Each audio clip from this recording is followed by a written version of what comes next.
வணக்கம். 2009ஆம் ஆண்டு மதுரை திருமங்கலத்தில் இடைத்தேர்தல் வந்தது. அப்போது கருணாநிதி முதல்வர். இடைத்தேர்தலில் எப்படியும் ஜெயிக்கணுன்ற ஒரே இதில் குறிக்கோளில் என்ன செஞ்சாங்கன்னா, வாக்காளர்களுக்கு பணத்தை வாரி இறைச்சாங்க. பரிசு பொருளை இஷ்டத்துக்கு கொடுத்தாங்க. 1000 முதல் ரூபாய் 5000 வரை கொடுத்ததாக அப்போது பேசி கொண்டிருந்தாங்க. திமுக வெற்றி பெற்றது. இந்த இதுக்கு என்ன பேருன்னா திருமங்கலம் ஃபார்முலான்னு பேர் வச்சாங்க. அது ரொம்ப வருஷமாக கண்டினியூ பண்ணிகிட்டே வந்துட்டு இருந்தது. காசு கொடுக்கறது, ஓட்டுக்கு காசு கொடுக்குறது அப்படின்னு வந்துருந்தாங்க. அதுக்கப்புறம் என்னாச்சு, திடீர்னு ஒரு தரம் வாக்குறுதி கொடுக்க ஆரம்பித்தாங்க.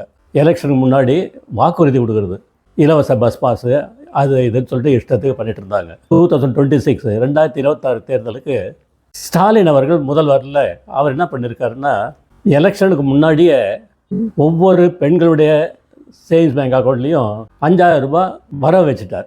அது மக்களுடைய வரி பணம், அரசாங்க கஜானாவிலிருந்து எடுத்து கொடுத்த பணம். எல்லாருக்கும் ஆச்சரியமாக இருந்தது. கடைசியில் பார்த்தா ஓட்டுக்காக அவர்களுடைய பணத்தையே எடுத்து லஞ்சமாக கொடுத்துருக்காங்க. எவ்வளோ இன்டெலிஜென்ட்டாக இருக்கணும், மூளை வேலை பண்ணியிருக்கணும். இதுக்கு புதுசாக இது ஆரம்பிச்சிருக்காங்க. இதுக்கு பேர் என்னென்னா திராவிட மாடல் ஃபார்முலா அப்படின்னு ஆயிடுத்தது. மக்கள் பணத்தை மக்களுக்கே லஞ்சமாக கொடுத்து ஓட்டு வாங்குற விஷயம். ஜெய்ஹிந்த்.